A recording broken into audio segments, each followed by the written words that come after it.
Hello and welcome to Today in Space. I'm your space science podcast host from the East Coast, Alex Giafanos, and we are here to talk about space. It's an exciting month this August of 2022.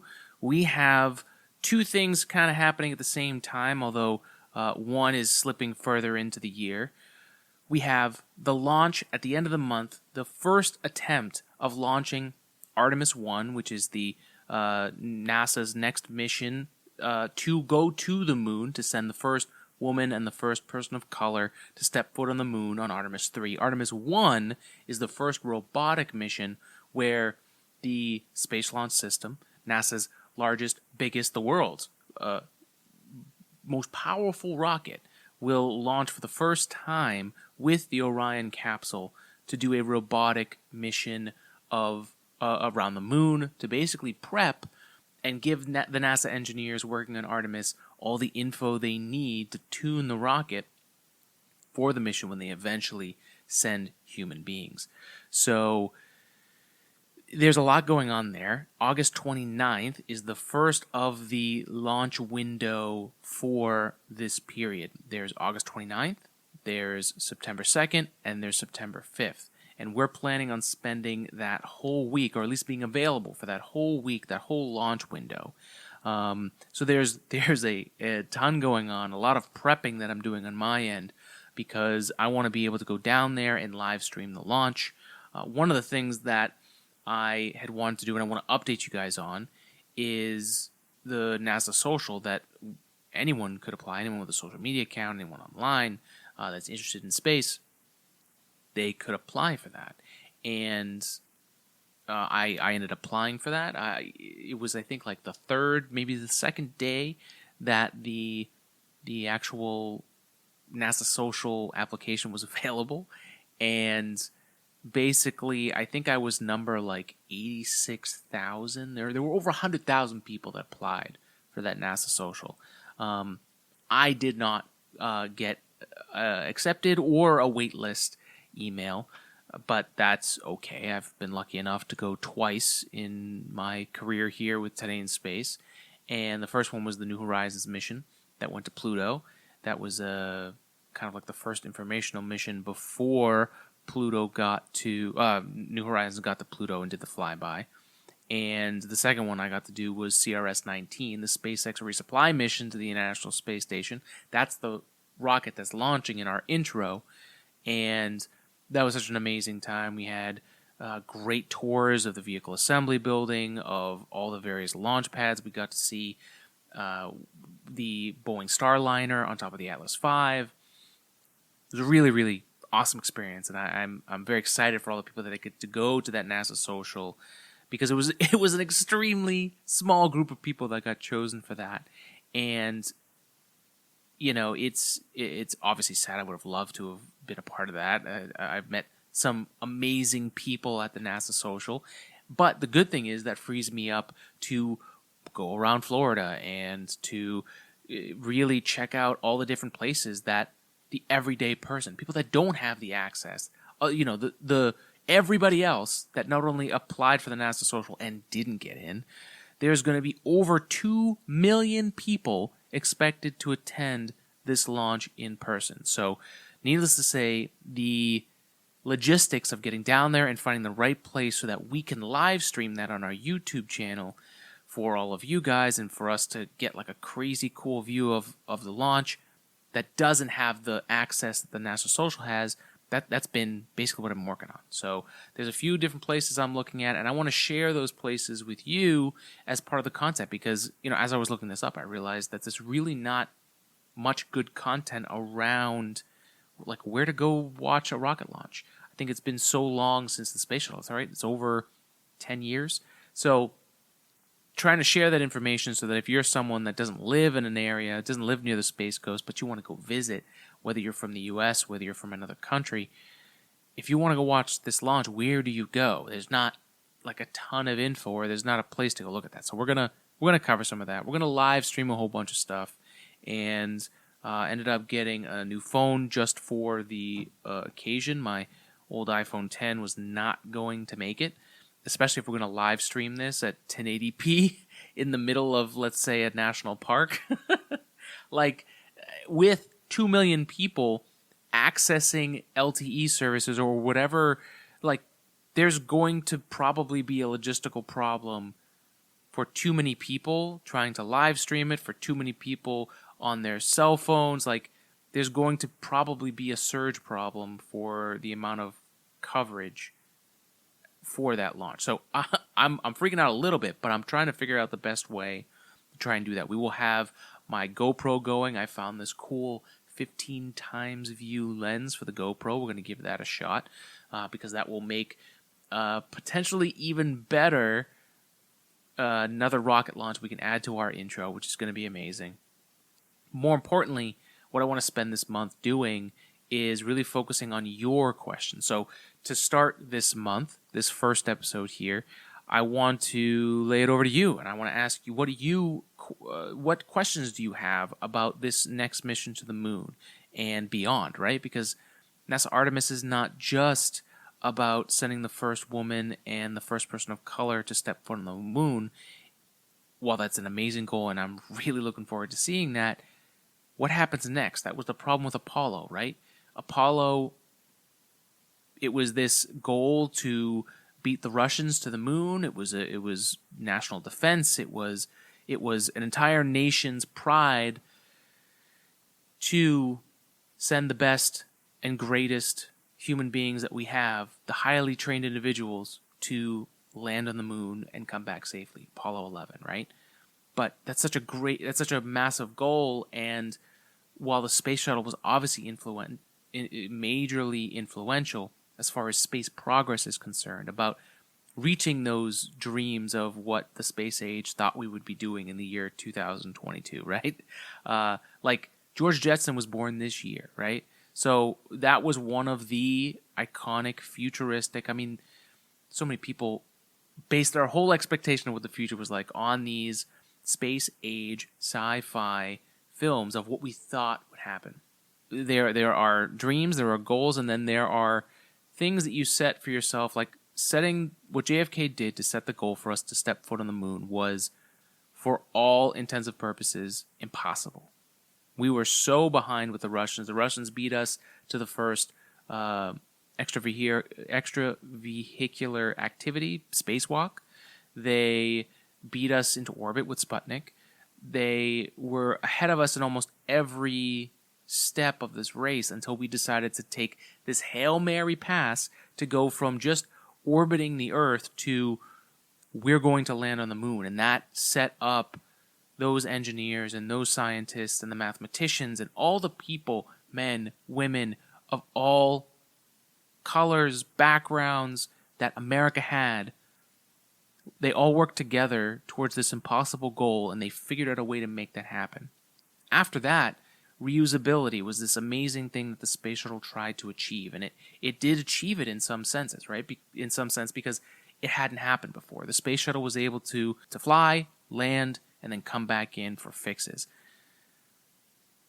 NASA at that point struggled really hard to get the space shuttle to be something that was repeatably was able to turn around, and there were a lot of big ideas of how much it was actually going to cost to send stuff up, because the idea with reusability, why SpaceX is succeeding so far right now, is that it's able to drop the price of launching stuff into space because you don't have to pay for a brand new rocket every single time. So if you can recover that cost, and more importantly, different from the shuttle, if your turnaround costs to making that rocket fly again, if those are low, then you can keep the price for the customer low, and then the price per kilogram to send something into space goes down. That allows progress. That allows more people to do things. And we're starting to see some of that with what SpaceX is doing now. And basically, what the space shuttle couldn't do was change that turnaround cost, and that basically time from I launched to the next time I launch again, it just didn't happen in its 30, 40 year career with the space shuttle. And what we're seeing with NASA's SLS, the Space Launch System, it is a project that was basically being developed in 2011. It's 11 years later, and we're at the point where we're getting the first launch. I don't want to harp too much on the fact because we've done plenty of it here on the podcast, but we're at this point where NASA's reaching this peak of what it's been working on for the last decade. And we have to say that there have been thousands of NASA engineers and interns and people that have worked on all the various pieces of NASA's SLS. And from what I could tell online, a lot of those people are getting invited to see the launch. And I think that's great.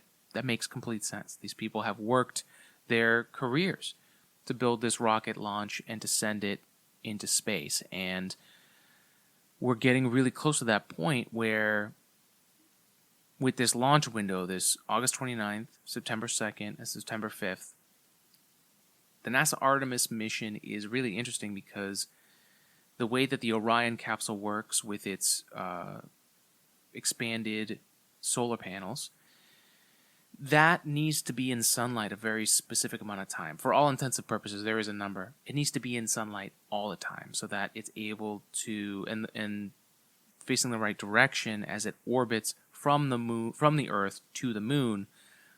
That's a specific time period where you can launch and have that capability because the crew will ideally need to have power all the time. The only way to get power up there, if it's not extra fuel or some fuel tanker that's coming to fill you up, especially electrical power, it's got to be solar. So that is the balance that they've had to make for that spacecraft. We could go into a whole bunch of stuff. But basically, the point of me bringing that up is that if NASA doesn't launch on August 29th and it scrubs again on the 2nd, and for some reason, let's say weather, it's hurricane season in Florida, September 5th doesn't happen, then the next time that they're able to launch is October 14th, or the middle of October is when the next launch window happens, because that's the next time that all the mission criteria can be met, one of the major ones being the availability of solar power throughout that entire mission. So we're getting to this close point where NASA has taken 11 years to get to this point where they're finally going to launch this rocket. They're supposed to launch in 2016 with the Orion Capsule. We're getting to the point where this repeating thing that seems to happen a lot especially with the space shuttle, a lot of the disasters, one could argue, both Columbia and Challenger, were the fault of rushing, were the fault of expectations being really high, scrubs being met with just media vitriol, and the pressure to make sure that launch happened on time was palpable, even if you weren't in mission command. So what I'm hoping happens is that, ironically, we take our time with Space Launch System, and that NASA doesn't launch out of spec and make poor decisions because of the pressure to launch. Now, right now, it seems like the Space Launch System may actually launch before SpaceX's Starship does its first orbital launch. And of course, that launch is going to test whether Starship and the first stage, massive first stage of Starship will lift up, Starship will go orbital, and then basically do an ocean landing off the coast of Hawaii. And that would be the first test of something that could really revolutionize space. Now, if you're new to this podcast, this is going to be good information for you. If you've listened to the podcast a lot, you're going to hear something I've said many, many times. What Starship is going to do that's different than anything else is change the way that we look at sending human beings through space and even traveling through space, right? Starship has the potential to hold hundreds of people, really, let's just say 100 people on a mission. Even if it was 30 people and a whole bunch of supplies, that is far and beyond what anything we have currently can do. NASA's SLS, the Orion Capsule, is going to be able to send 4 people into space. So when you think about the difference about what those two technologies are going to be able to do, there are some interesting things. NASA's SLS, the most powerful rocket ever built. So one of the limitations, like the Falcon 9 that SpaceX has, is not going to be able to do what the Space Launch System can do. There really isn't a capability of that, of being able to send large amounts of payload, heavy, many kilograms of material into space. The SLS will be able to do that. But what the Falcon 9 is doing is it's giving payloads, satellites, anything that wants to go into low Earth orbit has the ability to do so with the Falcon 9 at a price that's never been done before. What Starship is able to do is revolutionize how we're able to travel the solar system. The Orion Capsule will also it was built specifically to travel the solar system and allow NASA astronauts to go to places like Mars, go to places like Venus and other places around the solar system in a capsule where they're able to do science.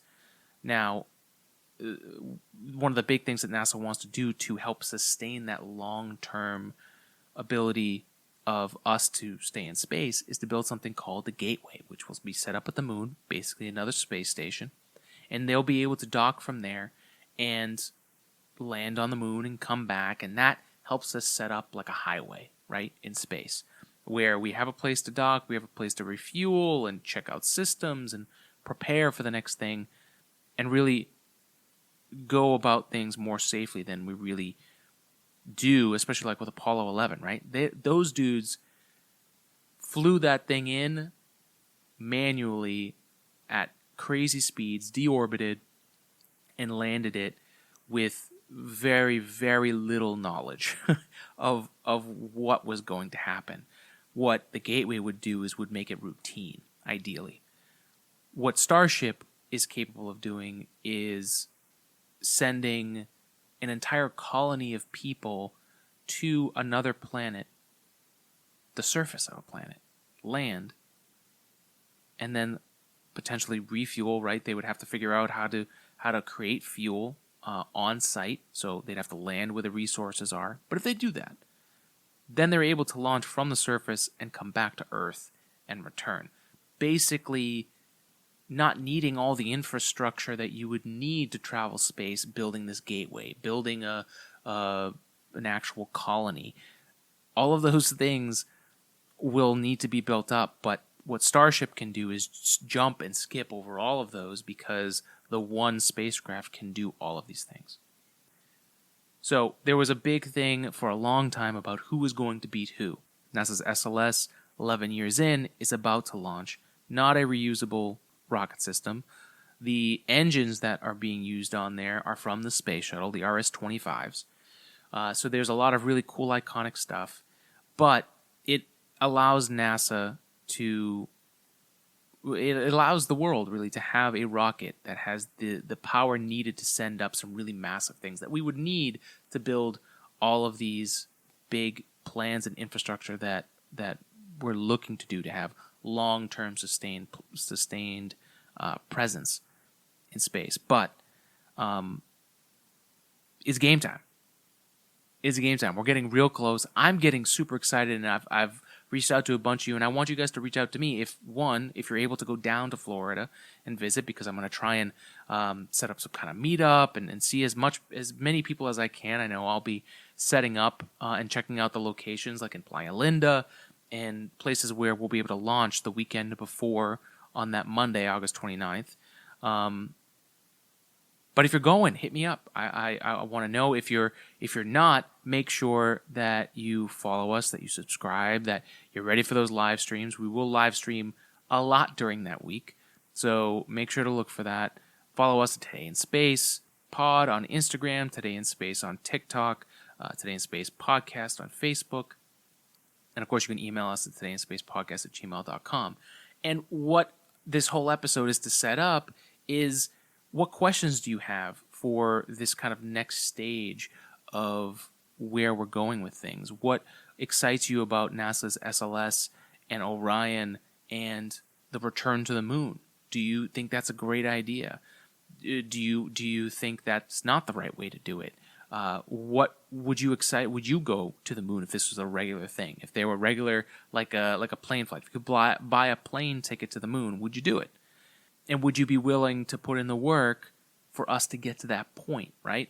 Space is advancing at such a crazy speed right now. There was an article by Michael Sheets, who's a reporter for CNBC. He tweets at the Sheets Tweets. If you want to follow him, he's really great. There's an article from July 27th that's talking about the space economy and how it's grown its fastest rate in years to $469 billion in 2021. And basically goes over how much momentum the space program really has right now. And we've talked about this before. For whatever reason, there seems to be this amazing space progress that also simultaneously happens while there are around the world in economies and wars. There's all this crazy stuff going on, this space conundrum. But I don't overthink that. I just know that the last time that happened, there were some pretty spectacular things that changed the way that all of us looked at things. Talk to anybody who watched the moon landing the first time, Apollo 11, on that black and white screen TV, on everyone huddled around the radio, huddled around the TV, and watch how their eyes light up. I think we are at the precipice of another thing like that.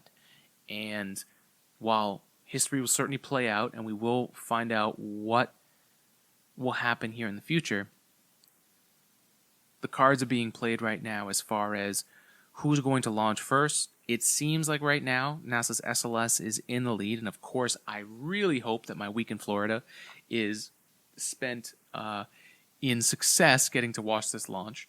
But if the launch window closes and we're not able to send it out there, it's going to be interesting to see what happens with NASA's SpaceX's Starship. Because the other thing too is, for the first woman and the first person of color step foot on the moon, it requires the human landing system. The human landing system contract was given to SpaceX for their Starship. So what's going to happen is NASA's SLS is going to launch the Orion Capsule. The Orion Capsule will then meet up with Starship, and then those will travel together to the moon, and then Starship will undock from Orion and land on the moon, and then come back up, attach with Orion like Apollo, come back home, and then land back on Earth. So that is what's happening. So when we talk about the race and who's going to win first, ultimately they both need to succeed for this to happen, because without the human landing system, Orion is just a capsule. Orion doesn't have the ability to land on the moon. So this really is like the early Mercury Gemini days, where we're watching the development of what will eventually become the Apollo program. And there's a lot to be excited about, including Polaris Dawn, which is the privately funded SpaceX Jared Isaacman missions, where they're going to prove out basically all the technology that SpaceX is developing, like NASA did back in the Apollo era, or I should say Mercury Gemini days, for the eventual mission of, in this case with SpaceX, being multiplanetary, landing on the moon, going to Mars. Jared Isaacman and SpaceX are helping fund a lot of that research, and of course, Jared, being the person that he is putting together a team to do that, and he's able to kind of spearhead this mission as a leader and work with the brilliant people over at SpaceX to make that happen. So all of these things, while there's a lot of, people getting into arguments over who's going to land first, who's going to launch first, is it SpaceX, is it NASA? At the end of the day, they all need to succeed because they're all intertwined in the success of making life interplanetary. And I think that's kind of the lesson we have nowadays, which is that we all need to start working more together than fighting with each other. But that's for another podcast. That's all we got for space today. But I did want to show a little AG3D update, which is our 3D printing lab that brings our ideas into reality, like our James Webb Space Telescope, which we showed off on the last episode. This was our first attempt at that print. And this is our redesign of that model. And the idea here, if you take a look, the sun shield sheets, as you can see on the original model, very floppy. Very, very floppy. They weren't as supported. They're basically full, thin sheets across, and it was printed like this out of a vat. So what I wanted to do was reinforce those sheets, and you can actually see the darker areas on the inside of these sun shields are actually these geometries I put in there to kind of like reinforce it. Kind of like a kite, basically, is what I did there. And you can see the sheets are fully formed. They're not wobbling around. And the amazing thing is, like, the quality of this part really increased tremendously compared to this part. So it's, as far as I'm learning with resin 3D printing and learning this new technology, the support is so important. And I know that's stupidly obvious when you are a 3D printing person. Supports are everything, unless your design doesn't have any supports. But the resin is so different from just the regular FDM plastic that most people have in like their schools, right? Where it's like a nozzle and it's printing the first layer and it builds all the way up. This technology is really something else. But V2, JWST, James Webb Space Telescope, looking pretty good. Eventually we'll go on our Etsy store at ag3dprinting.etsy.com. A really cool thing for your desk, for you to just have with you at all times, obviously.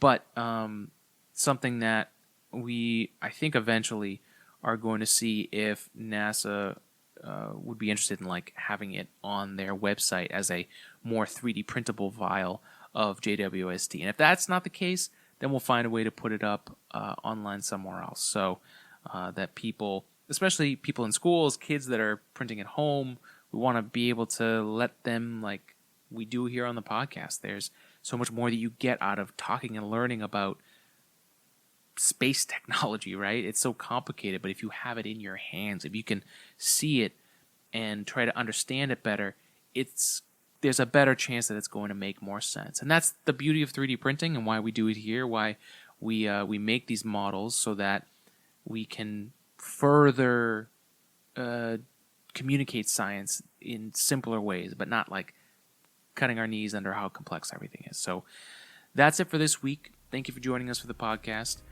Make sure that you are good to yourself and others. Spread love, spread science, and we'll see you for another episode of Today in Space.